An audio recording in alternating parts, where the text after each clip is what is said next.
Warahmatullahi wabarakatuh. Waalaikumsalam warahmatullahi wabarakatuh. Alhamdulillahilladzi qad akhraja nataijal fikri li arbabil hijjah. Wassalatu wassalamu ala sayyidina Muhammadinil Mustafa.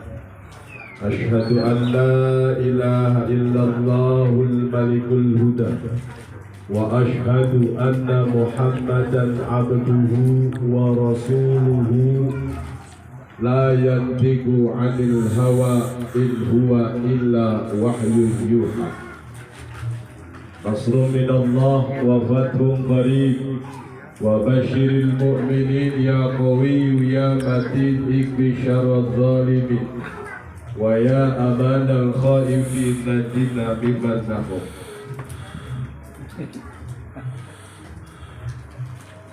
Wa qala Allah ta'ala fil Qur'anil Karim, a'udzu billahi minasy syaithanir rajim, bismillahir rahmanir rahim. Ya ayyuhalladzina amanu la tulhikum amwalukum wala auladukum an dzikrillah wa may yaf'al dzalika fa ulaika humul khasirun. Al-ayah. Wa qala an-nabiyyu Muhammad sallallahu alaihi wasallam, akrimu auladakum fa inna karamatal auladi ibadah. Wa qala fi haditsin ukhra, haqqul walid 'alal walad salasatun, ayyuhsina ismahu idza walada wa ayyu'allimahu idza mayyaza wa ayyuzawwijahu idza adraka. Sadaqallahul ladzim wa ballagha rasul habibul karim wa nahnu ala dzalika minasy syahidin wasyakirin walhamdulillahi rabbil alamin. Pertama dan yang paling utama dan yang harus kita utamakan, marilah kita semua panjatkan puja puji syukur kehadirat Allah yang Maha Ghafur, yang telah memberikan beraneka ragam kenikmatan kepada kita semua yang tidak terukur. Selawat yang bertangkaikan salam semoga selalu tercurah limpahkan kepada baginda alam, habibana wa nabiyyana wa maulana Muhammad sallallahu alaihi wasallam.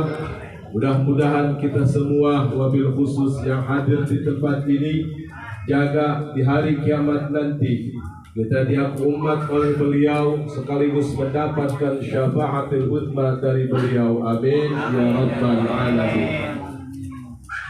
Al-mukarramun wal muhtaramun, segenap para alim ulama, para ajengan, para guru, para asatidz, para hujjah, para tokoh dan pemuka agama, wabil khusus yang sangat-sangat saya hormati dan yang sangat saya muliakan guru kita semua, Al-Mukarram wal Muhtaram Al-Ustadz Jujang, juga yang sangat saya hormati Habibana, yaitu Habib Umar.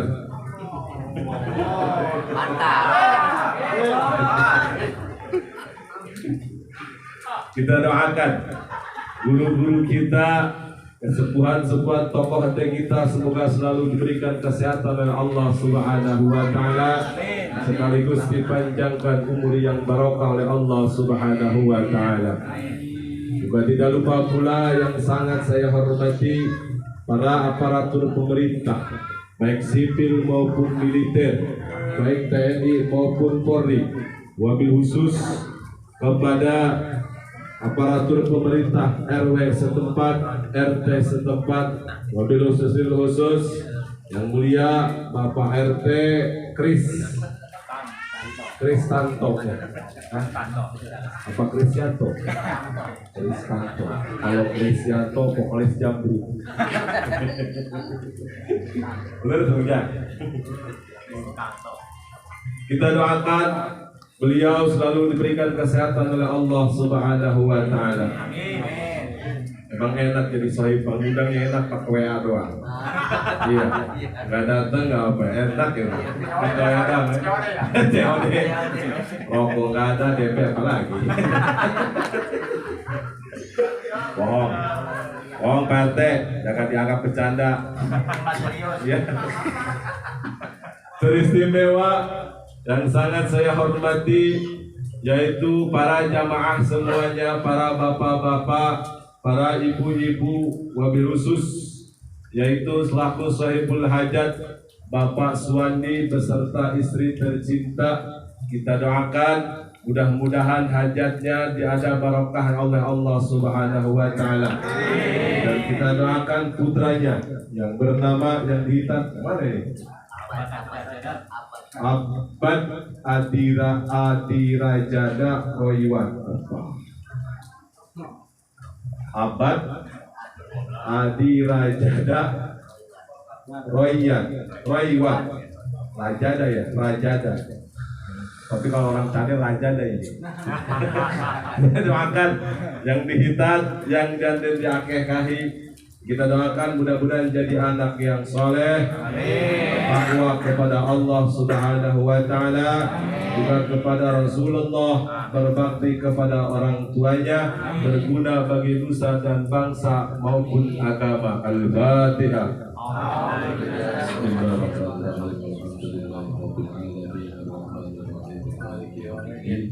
إياك نعبد وإياك نستعين اهدنا الصراط المستقيم صراط الذين أنعمت عليهم غير المغضوب عليهم ولا الضالين.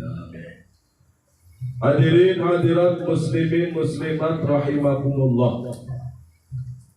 Anak adalah satu perhiasan yang Allah berikan kepada kita. Anak bagian amanat di antara sekian amanat yang Allah titipkan kepada kita.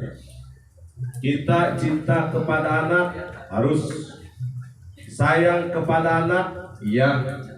Mencari nafkah untuk anak memang kewajiban. Tapi Allah memberikan peringatan, awas jangan sampai gara-gara cinta kepada anak, sayang kepada anak, mencari nafkah untuk anak, kita lupa kepada Gusti Allah. Allah berfirman di dalam Al-Quran, Ya ayyuhalladzina amanu la tulhikum amwalukum wala auladukum an dzikrillah. Hei orang-orang yang beriman, jangan gara-gara urusan harta, urusan dunia, urusan tanah, urusan jabatan kita lupa kepada Allah. Yang gagah usaha, ayo teruskan. Yang sehat jangan berpangku tangan ngandelin nasib. Yang gagah jangan mengemis-ngemis usaha. Tapi awas, jangan gara-gara usaha, gara-gara dagang, gara-gara tani kita lupa kepada Gusti Allah. Justru jadikan usaha sebagian daripada ibadah. Diniatin di dalam hati kita di rumah, niat usaha, maaf kita mau mencari jalan halal apa jalan haram. Sebab buat dikasih kepada anak istri kita. Jangan ngomong-ngomong pengen anak yang soleh dan solehah, tapi ngomong pengen anak soleh solehah, tapi dikasih makan dari jalan haram. Jangan ngomong pengen punya anak soleh dan solehah, dikasih makan hasil pakong. Ada di sini. Sekarang gonjang pakong semarak lagi. Togel, tahu togel yang ngecak itu sekarang online Pak, lebih canggih. Bahkan togel semakin semarak sekarang online, yang ngecak bukan pemuda-pemudi, nenek-nenek itu ngecak. Nenek-nenek, ya Allah, nek lagi ngapain? Lagi ngecak katanya. Ngecak apaan? Ngecak togel. Kalau menang lumayan buat beli lipstick katanya. Ya Allah. Gara-gara pakong togel semarak lagi, Kemarin orang gila mulai ditanyain lagi. Orang gila yang lewat ditanyai, dikasih sprite, dikasih teh botol, dikasih bakso, ditanya sama tukang judi. Hei, besok apa yang keluar? Kata orang gila, gila lu daripada gua. Tuh. Gara-gara Pakong Togel Semarang lagi hadirin, ada orang tua yang punya anak tidur, udah malam tidur. Jam 2 dibangunin. Bangun. Kenapa? Mimpi apa kamu tadi? Hah? Mimpi apa? Oh, Pak, saya mimpi ketemu monyet. Oh, monyet 2-3. Tuh. Wah, 2-3 nih besok keluar nih katanya. Apa ya? Katanya. Kayak gimana monyetnya? Kayak gimana? Kan 4 huruf. Harus tembus nih 4 huruf. Kayak gimana monyetnya? Aneh pak. Anehnya tubuh monyet, muka bapak katanya. Hasil pakong, hasil judi dikasih ke anak, mau anak soleh, gak bakalan. Sebab uangnya uang haram. Ngomong pengen punya anak soleh, dikasih makan anak kita uang rentenir. Na'udzubillahi min. Minjemin uang 1 juta, kita bayar 1.200.000. Ada di sini ada. Haji lagi hujan ya. Hah? Ada di sini ada. Tuh. Orang kafir mah wajar aja. Orang kafir mah pantas baik. Karena mereka tidak memikirkan ini itu, yang penting sukses dalam tatanan ekonomi. Sekarang orang Islam banyak yang sakit gara-gara bangke, banyak yang bangkrut gara-gara bangke, rumah disegel gara-gara bangke. Bangke apa? Bangke ini. Betul? Iya. Asa perasaan dianggap menolong. Dipuja-puja, ibu mau minjam lagi enggak? Iya, dianterin sekarang ke uang, Pak. Jangankan di Jakarta, di kampung sekarang paling blok-blok pada dianterin, betul nggak? Orang yang namanya butuh masih nih dirayu, oh ibu mau pinjam lagi enggak? Iya, berapa? 100.000, dikasih 80.000, 90.000, tiap hari kita bayar 2.000, 3.000 sampai 135.000. Itu haram, itu riba. Haram nggak Pak? Udah minjem aja. Butuh kata itu. Nah, hukum tidak bisa dihelang sama butuh, tidak. Ada pemuda dan pemudi belum kawin, lagi begitu-begituan, kita digerebek ke PRT Kris. Hei, kenapa kamu begitu-begituan? Kan belum nikah. Butuh. Na'udzubillahi min dzalik. Oleh karenanya, kalau kita ingin anak soleh dan soleha, tidak lain dan tidak bukan kasih makanan hasil dari jalan halal. Ya ayyuhalladzina amanu la tulhikum amwalukum wala auladukum an dzikrillah. Termasuk orang yang lupa kepada Allah dikala ia usaha tidak mengenal halal haram. Padahal manusia diberikan akal yang sempurna oleh Allah, yang mana akal itu menjadi pembeda mana manusia, mana binatang. Mana manusia, mana binatang. Kalau andai kata manusia tidak diberikan akal, berarti kita sama dengan binatang. Karena binatang hanya diberikan syahwat tanpa diberikan akal. Jadi kalau binatang mah kalau lapar nggak mikirin tanaman orang, betul nggak? Kebok, pokoknya mah tanaman singkong orang digas, betul?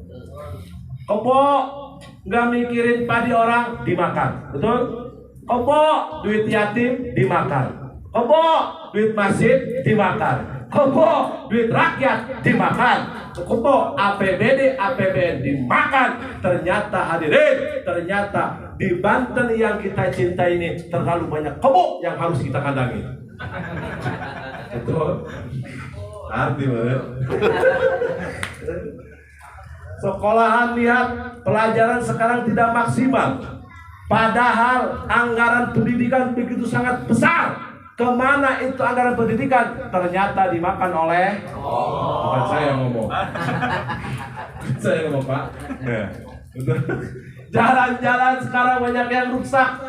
Jalan-jalan, pokoknya ngecor bersekian meter. Padahal andai kata 2 kilo, 100 meter, 300 meter, yang dicor 100 meter. Kemana itu anggaran jalan? Padahal besar, ternyata dimakan oleh masuk rumah sakit. Orang susah mah sulit, padahal anggaran kesehatan begitu sangat besar. Ternyata anggaran kesehatan dimakan oleh ada air di depan, mendingan diminum oleh ayo. Macam. Mas ada kamu mau pakai sorban, Pak? Begitu ganteng ya saya. Katain kompok. Maka syarat mutlak ketika kita ingin ingin punya anak yang soleh dan soleha, syarat yang pertama kita kasih makan makanan dari hasil jalan yang halal. Yang kedua, syarat ketika kita ingin mempunyai anak yang soleh dan soleha, yang kedua minimal harus istrinya yang soleha, walaupun suaminya kurang begitu ujruk. Bener, iya, istrinya yang harus soleha, walaupun suaminya kurang begitu ujruk. Kenapa? Karena madrasatul ula, ibu adalah merupakan madrasah utama seorang anak. Nah, makanya cari istri yang solehah, Pak. Betul? Iya, kita harus sayang sama istri. Betul, ibu-ibu? Iya, kita sayang sama istri. Kasihan Pak istri kita mengandung 9 bulan. Ngap nggak, Bu? Ngap. Capek, Bapak, apalagi 4 bulan ke bawah. Ujang, Masya Allah, bentar-bentar, bentar-bentar, kenapa? Bau makanan, enak. Itu aja kan? Bentar-bentar, kenapa? Bau minyak wangi ke sono. Tapi saya mah aneh, kenapa sama duit gak dikasih 10 juta. Pak, bawa ke sono, bau duit, ada enggak? Yang ada suami pulang kerja nggak bawa duit, enak kayak ada. Betul. Nah, syarat yang kedua, ketika kita ingin punya anak yang saleh dan salehah, istri kita harus saleh, karena ibu adalah madrasah utamanya seorang anak. Makanya yang tahu karakter anak itu adalah ibu. Andai kata anak kita semenjak kecil pengennya hujan-hujanan baik, nanti kalau sudah besar kabarin angkatan laut, udah nggak mempan dia masuk angin dia.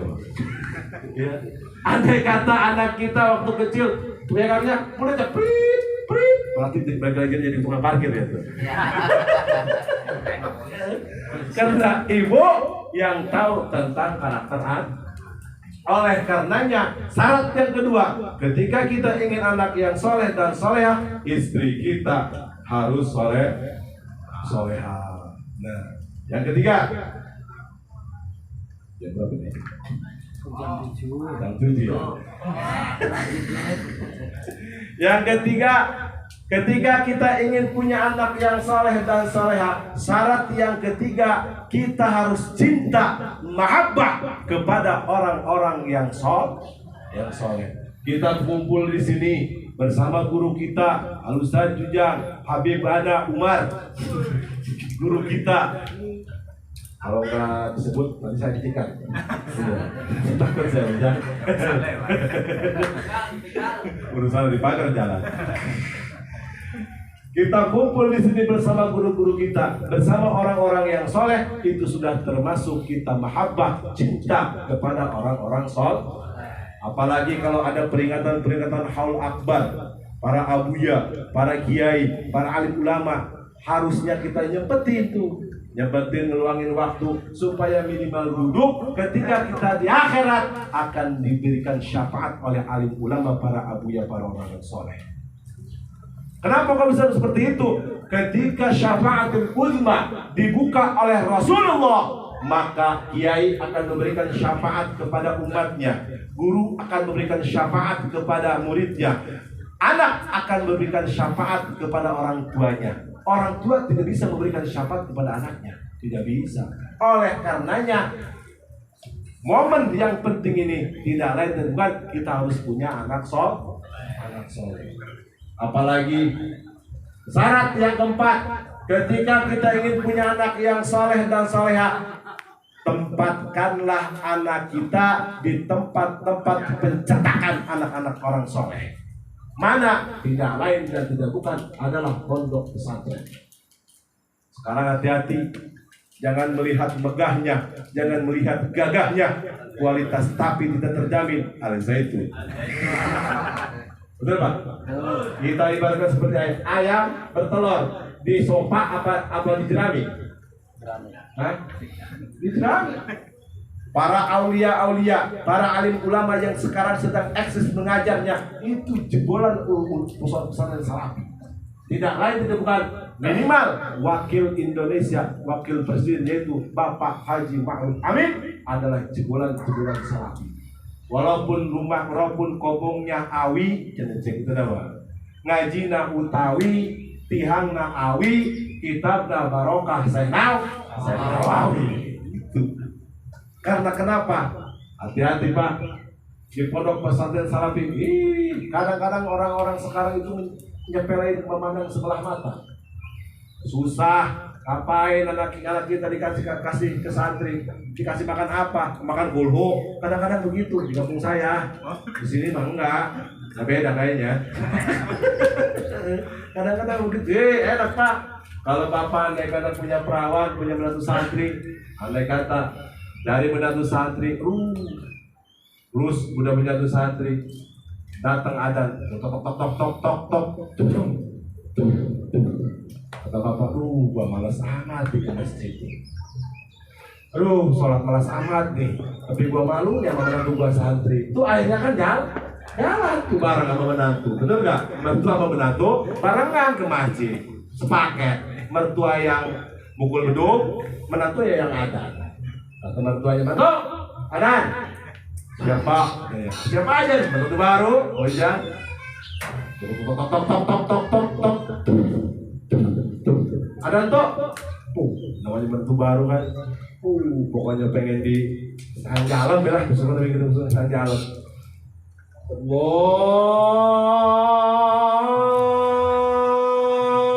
Akbar, Allahu Akbar, Allahu Akbar. Itu mertuanya mau tuh nggak jadi. Pengen lagi waktu geger semua yang berubah. Woi, apa nih Pak? Menantu gua yang lebaran. Tuh kan ya Allah, naudzubillah. Terus masuk ke masjid, kata mertuanya, "Mantu, silakan nanti imam." Nggak mau Bah, Bapak aja yang imam. Bapak mertua, Bapak mertua juga tua bobokok, tua kapoe dari bahasa Sunda ada. Bantu mertua tua sama ilmu, Bapak aja nggak mau Bah. Akhirnya terpaksa juga. Mertuanya yang imam. Ketika baca, kata mantunya, kata mertuanya, "Mantu, komat." Allahu Akbar, Allahu Akbar, astagfirullah. Gimana sih katanya santri? Nah, mulai. Allahu Akbar. Siratal ladzina an'amta 'alaihim ghairil maghdubi 'alaihim waladdallin. Kata menantunya, "Wah, kerok amat nih, bingung kenapa?" Gua ngomong amin, mertua gua, "Udah sekalian aja, apa-apa deh." Enak Pak, kalau kita punya menantu santri enak. Kenapa? Karena dunia yang kita kumpulkan, rumah mewah, rumah yang megah, harta benda yang melimpah, ketika kita mati beres urusan. Betul?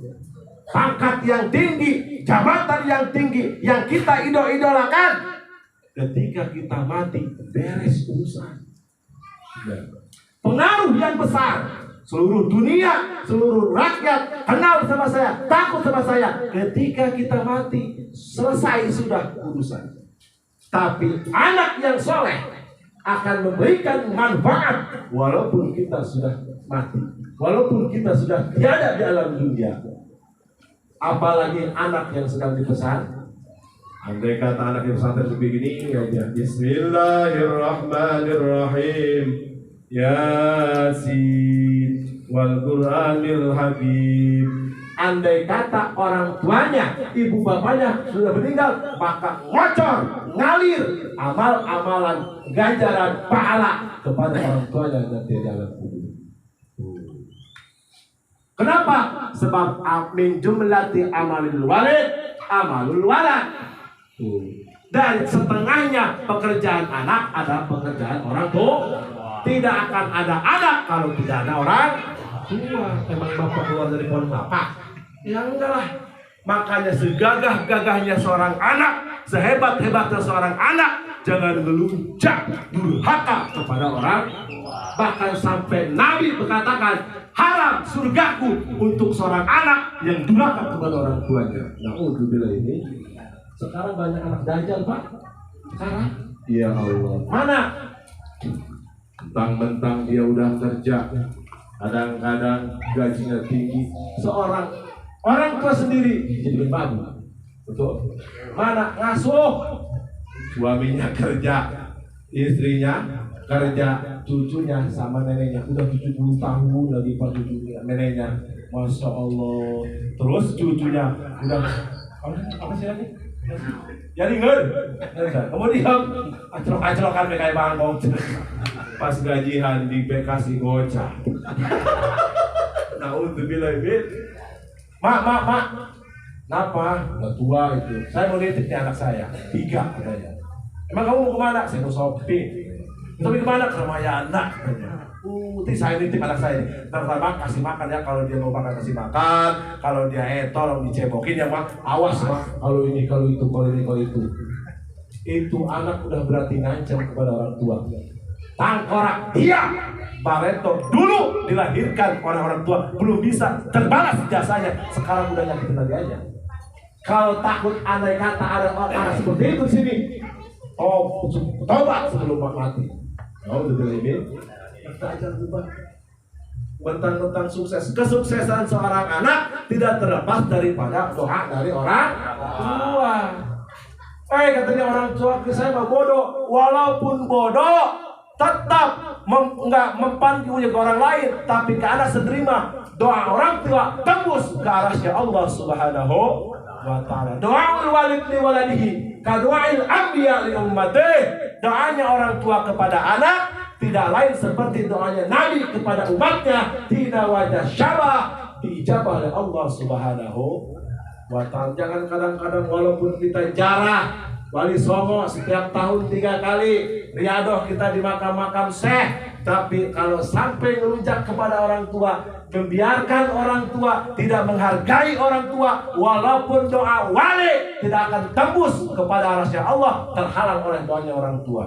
Galak amat, belum makan saya. Tuh, tahu tuh lele. Cuma kadang-kadang kuburan orang tua nggak tahu. Kamu tahu nggak kuburan orang ibu kamu? Saya nggak tahu, udah lama saya. Ada jarang 20 tahun, mau kawin doang. Ada sini ada. Kadang-kadang nanya ke pamannya, paman, assalamualaikum. Waalaikumsalam. Pak Kris, ada Pak Kris? Pak Kris di sana. Begini saya, begini depan pakai, gitu katanya. Pak Kris, mati tuh. Mati. Colokannya kali. Waduh. Ada lah. Belum mati tuh.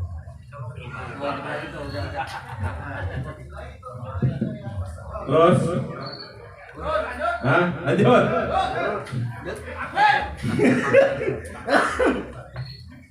Kadang-kadang ada apa, Pres? Ini saya mau jarah saya.